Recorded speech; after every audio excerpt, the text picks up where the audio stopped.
Hello, I'm Brian Bird, Senior Program Officer with the New York State Health Foundation, and welcome to Practically Speaking, Protecting Patients from Immigration and Customs Enforcement during COVID-19. Today we're going to talk about a fundamental human right, access to health care without fear or intimidation. Specifically, we will discuss how the threat of immigration and law enforcement officials at healthcare facilities deter immigrants and their communities from accessing medical services. Jarring incidents such as that are more common, especially during the pandemic, stories of patients shackled to beds and not being permitted to use restrooms, physicians pressure to prematurely discharge patients to unsafe facilities, ICE vehicles visibly parked near hospital entrances, all designed to intimidate immigrants from accessing health. Legal advocates understand when enforcement tactics cross the line. However, physicians and their staff often do not know what rights they may have to challenge these practices. Healthcare providers should be informed of their rights, the rights of their patients, and steps they can take to protect their patients' access to care. With us today is Catherine Hampton, Senior Officer of the Asylum Program at Physicians for Human Rights, and Dr. Leo Lopez III, Director of Health Equity at New York City Health and Hospitals and Clinical Assistant Professor at New York University School of Medicine. Together, they will discuss how providers can prepare for and respond to law enforcement and immigration officials, as well as interactions that could result in immigration consequences for their patients. All of this information is contained in a new publication, Healthcare Providers, Preserve Access to Care and Protect Your Patients from Border Patrol and ICE Interference. And now I'm going to turn it over to our speakers, and afterwards we'll open things up for questions. Please post them in our chat box. Catherine, Leo. Thank you so much, Brian, and New York State Health Foundation for hosting us to discuss this issue during a pandemic when, it couldn't be more critical to really discuss how people can access healthcare and what these kind of enforcement practices can do to, patients and health professionals. So I'll just offer a few slides for some context about these issues and then turn it over to Dr. Lopez, who's really an expert and doing so much really vital work in this field. So I'll start off with a slide. This is from a 2017 case that took place in Texas. A very egregious example of the kind of practices that Brian was orienting us to, where a young girl with cerebral palsy was actually arrested while in an ambulance on the way to a hospital for gallbladder surgery. And she was taken into federal custody after her surgery. And so what I think it's important to remember about this kind of really egregious practice is that even if it's not very common, this hit the national media and it can create a lot of fear for many potential patients, many people in immigrant communities, that something like that could happen to them. This took place in Texas, and it happened again last month. So just last month in Texas, a very similar situation. A 15-year-old girl was actually arrested in the hospital again for gallbladder surgery while being referred to another hospital. So these kind of cases can really create a lot of fear in patient populations, and that's something that we saw. We conducted about 60 interviews with clinicians in California, Arizona, and Texas, and we did document a number of cases where immigration enforcement was hindering healthcare providers' ability to provide care to their patients and creating increased fear in immigrant communities about accessing care. And actually, there's a growing body of research that shows that this kind of xenophobic rhetoric, harsh and punitive policies which deprioritize health and public health, not only creates increased stress, anxiety, and fear, but actually is associated with worsened psychological and physiological outcomes for immigrant communities. Physicians for Human Rights also conducted a survey this year with the support of New York State Health Foundation. And as mentioned on the slide, these are really preliminary results. We're still finalizing our analysis, so this is not published, not to be shared, but you can see the blue lines. Some of the big takeaways from this survey are that among the respondents, and this was about 240 health professionals, 27% of which were in New York State. So I think broadly representing also, clinician perspectives in New York State, that 84% of clinicians said that their immigrant patients are reporting increased fear of immigration enforcement, and that 82% of the clinician respondents observed negative effects of immigration enforcement on health or healthcare access of immigrant patients. And in this next slide, that 66% of clinicians said that their immigrant patients are reporting increased bullying and discrimination regarding their race or ethnic origin since the election, and that 85% said that their immigrant patients reported increased symptoms of anxiety and depression due to fear of immigration enforcement. So we're seeing also in our own survey that these results are also broadly reflected. And so what's the policy framework governing these type of enforcement actions? Immigration and Customs Enforcement and Customs and Border Protection actually do have operational guidelines called the Sensitive Locations Policy that they should not be conducting enforcement actions in hospitals and health facilities. However, this is not legally binding. It's just an operational guidance that they can disregard if they wish, basically, without that much accountability. There is a bill in both the House and the Senate currently which would codify this operational policy and make it legally binding. And so that's one of our national policy goals, is to raise awareness among representatives and senators that this bill is really critical. In the meantime, some states have undertaken state level policies which can reflect these safe space orientation to health facilities and hospitals.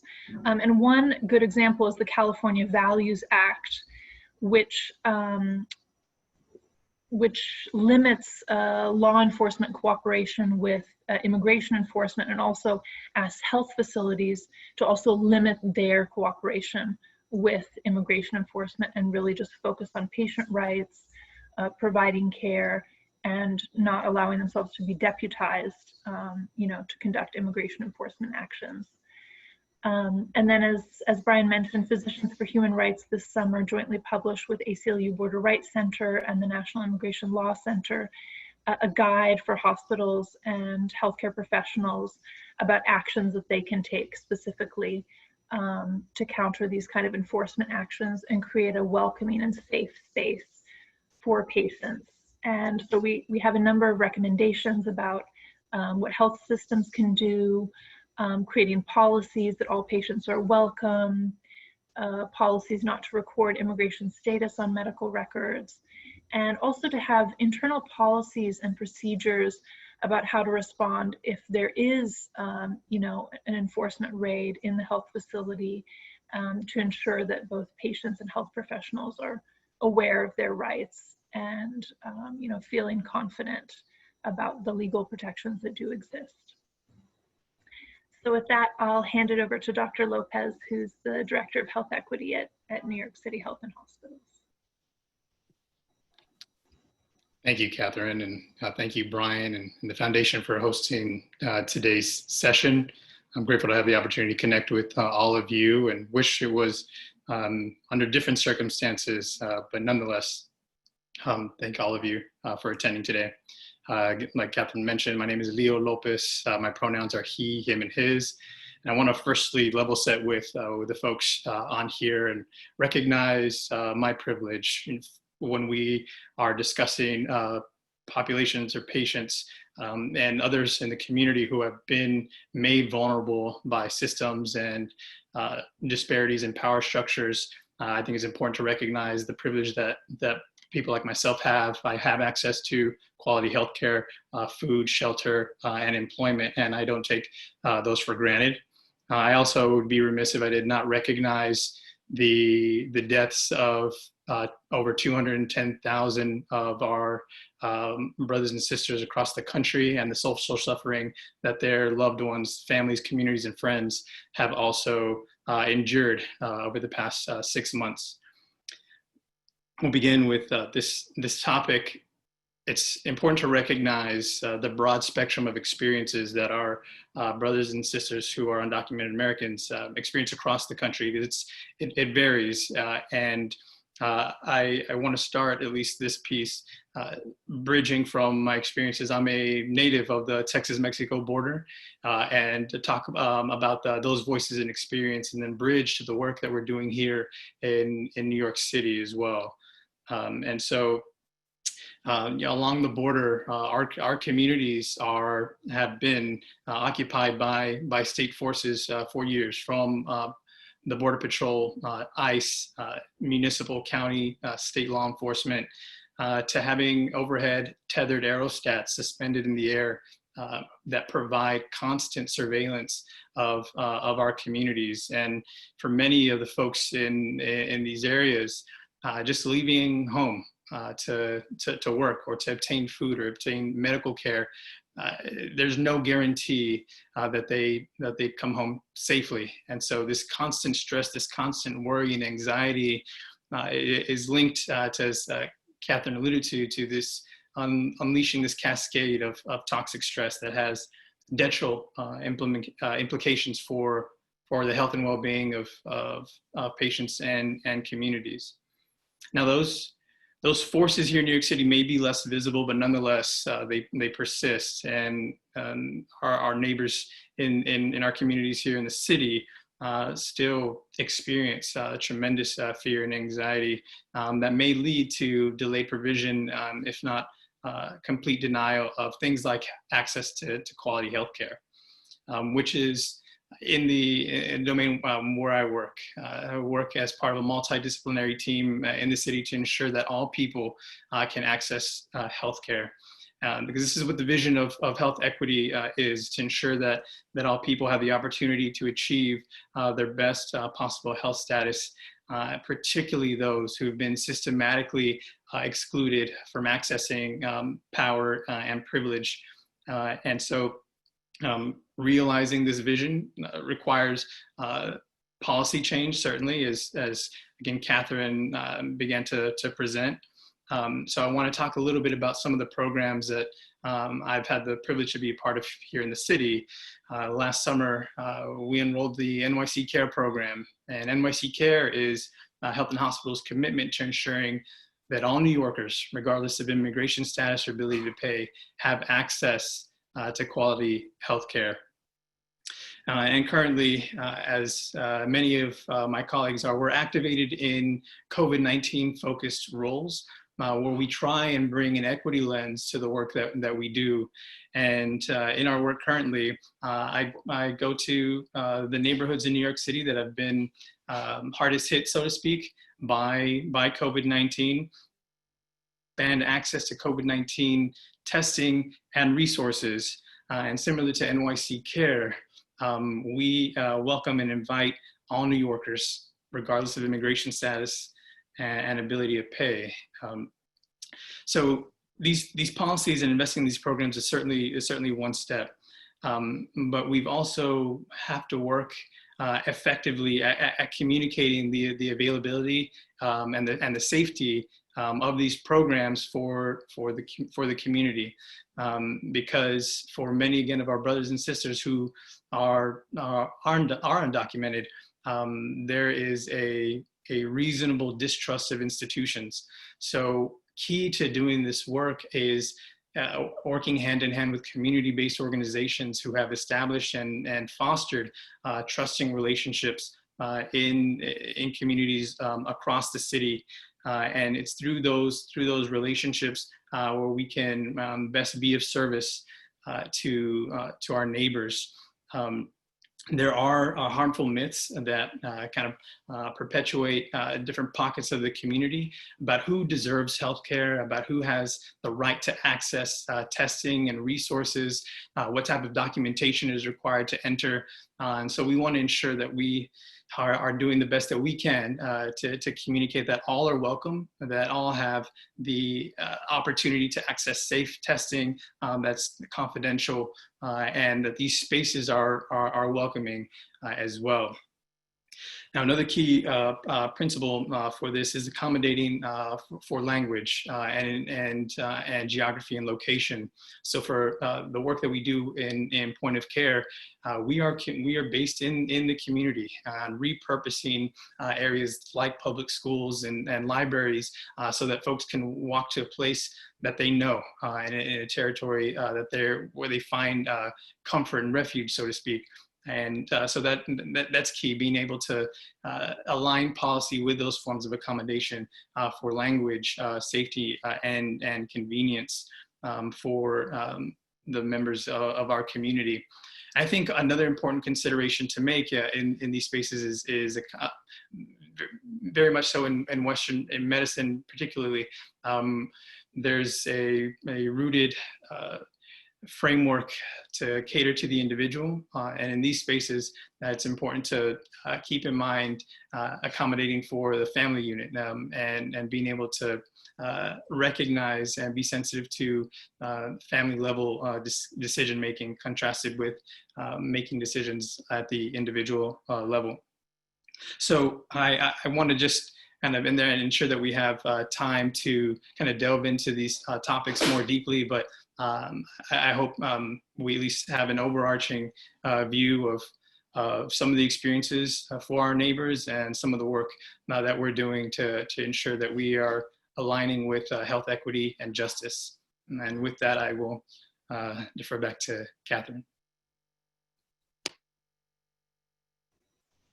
Thank you so much, Dr. Lopez. Just hearing about the work that you and your team is doing is so inspiring. And, you know, I think that's something that's on all of our minds in the pandemic, is how do we ensure that, you know, people who actually need the care can get the care, because we all know that people with power, with money, with privilege can access all kinds of treatments that aren't accessible to other people. And, you know, this is unjust. This is creates serious health risks, and I think it's very concerning to us all. So thank you so much for sharing that good news with us about the efforts that you guys are undertaking.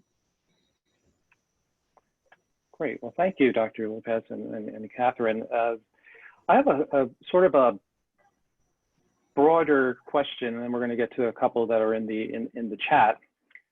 One of them that I think this is really directed more towards Dr. Lopez. As a physician, you know, your job is to make people better, you know, to help the ill and make them healthy.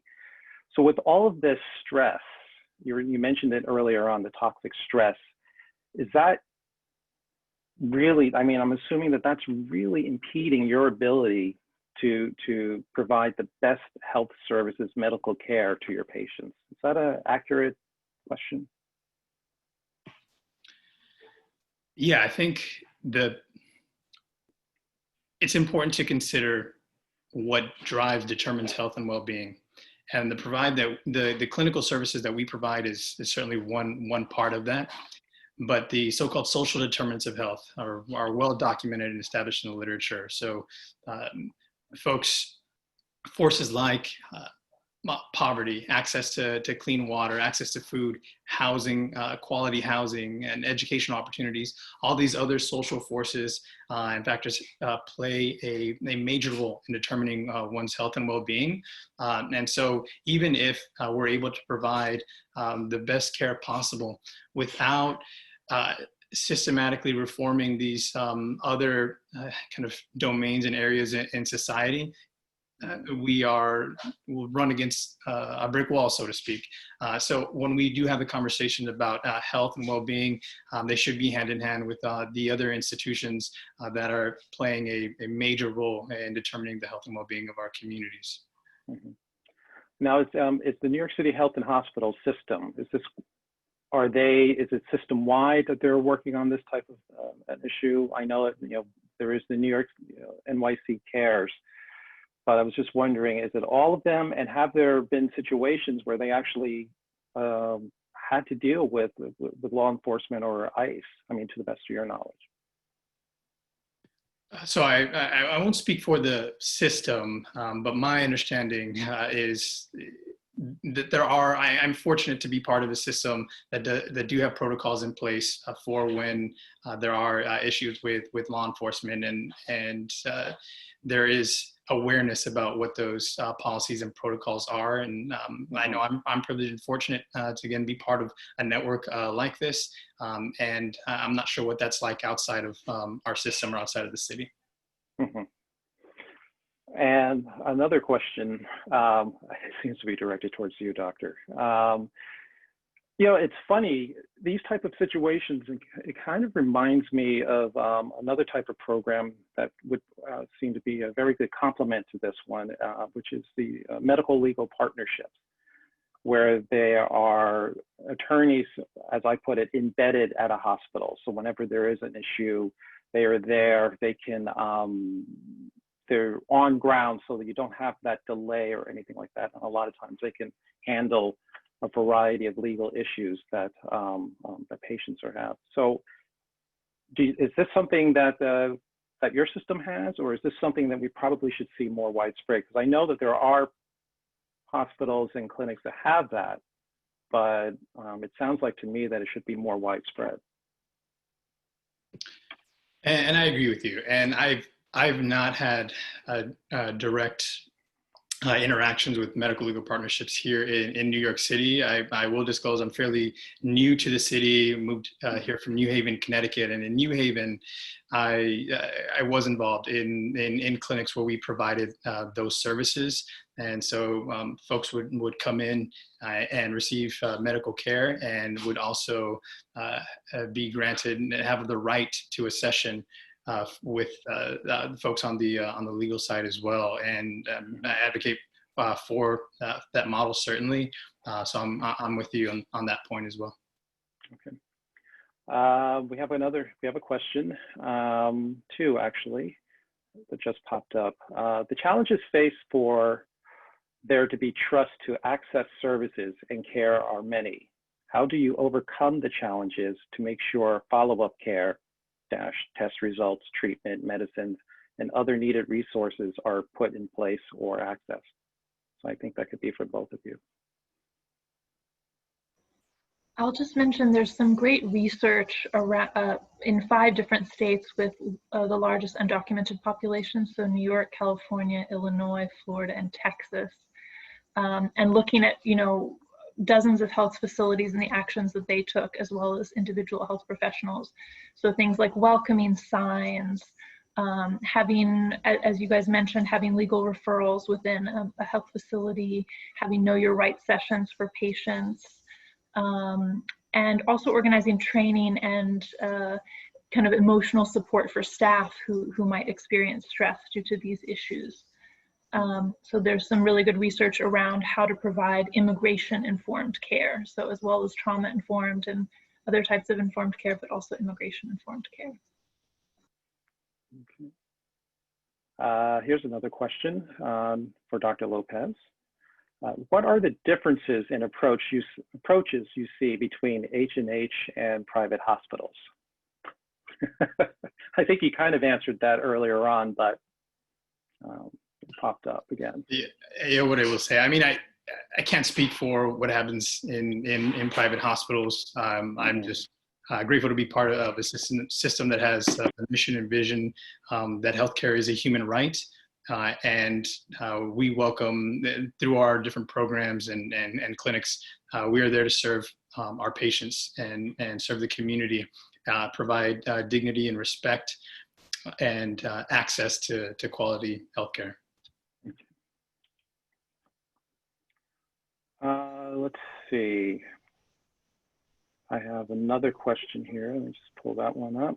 All right, this one is, they say, this may be an unfair question, but how do you handle officials who threaten to arrest you for interfering with what they think is the law? And are there measures that you can take? I think that would be for the two of you.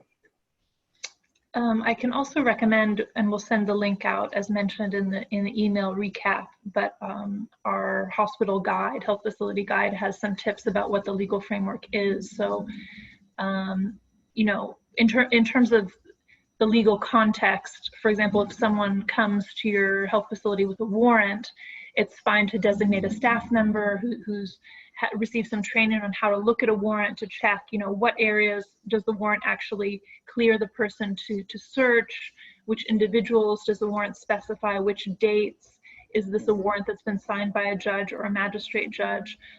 However, if a law enforcement official has probable cause, they can search outside of the warrant. So in those cases, you know, we shouldn't obstruct the work of the law enforcement, but you can, everyone has the right to remain silent, and you can document every single thing about that visit, and you can also file a report about possible violations to the relevant law enforcement agency. And the same with an immigration-related arrest warrant. You cannot prevent the immigration enforcement agent from arresting that person, but you don't need to help them. You don't need to, you know, take that person out of a hospital bed and handcuff them yourself. You know, you don't have to participate in that, but you can't actively obstruct the work of law enforcement. So we're not saying that, we're just saying within the realm of, you know, rights that patients and health professionals have, to make sure to exercise the full extent of those rights, and also document everything that's happening to, you know, to report possible violations. Right. So when you say, Catherine, document, are you saying like if you have an iPhone, you videotape that? Because I know there's a lot of times that there have been disagreements on whether or not that's something that you can legally do as you're documenting what you perceive as a violation. Yeah, if you think the agent is or is likely to say something which is, you know, discriminatory, or to do something which is, you know, might be outside, you know, something violent or something really outside their mandate, certainly I think an iPhone recording could help. Or otherwise, you can also record their name, their badge number. You can record who they talk to, you know, whether or not they respected someone's right to remain silent, whether or not they entered private areas without a search warrant. So you can kind of document everywhere they went and what they did and said. And then you could consult with your legal team about if these represented possible violations, because it's difficult to recall sometimes every single thing that happened, but if you're kind of writing it down as it happens, then you can have a record of that. Okay. Well, we're almost out of time, but there is one more question, and they're saying, so, well, wait a minute. This is more of a statement, so I'll go to the question before we run out of time. I think the biggest question is if they want more information, if people want more information about this, or if they want to set up a training program within their institution or organization, what would they need to do? What would be your suggestion on what for them to do next?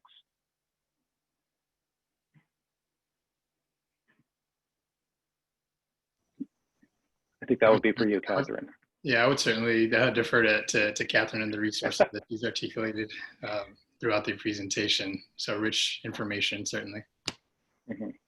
Yes, I'd recommend the hospital's guide, our report, and there's also a great series of videos about which convey this research that I mentioned that took place in 5 different states.